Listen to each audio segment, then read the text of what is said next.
So guys, આજનો મારો video તમે ભલે લાઈક ના કરો તો ચાલશે, પણ જેટલું બને એટલું વધારે શેર કરજો, જેથી લોકોને આગળ માહિતી મળે અને જે પણ આરોપી છે એમને સજા મળી જાય. સો ગાઈઝ, જ્યારે કોઈ રેપ થાય ને ત્યારે અમુક લોકો એવી કોમેન્ટ્સ કરતા હોય છે કે છોકરીએ શોર્ટ્સ પહેર્યા હતા, એનું અંગ દેખાતું હતું એટલે રેપ થઈ ગયું. સો ગાઈઝ, આજે તમને જે ઘટના કહેવા જઈ રહી છું એમાં તમે મને કહો કે આ કોનો વાંક છે.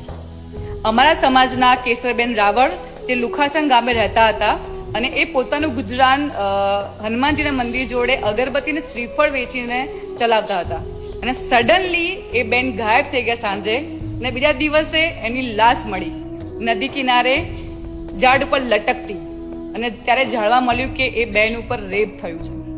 તમે વિચારો કેટલી શર્મજનક વાત છે.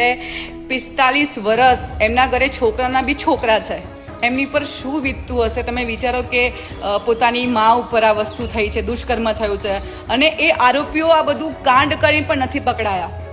તો મારે બધાને નમ્ર વિનંતી છે કે તમે આ લોકો એક મેન્ટાલિટી હટે નાખો. કપડાને એવું કંઈ નથી હોતું.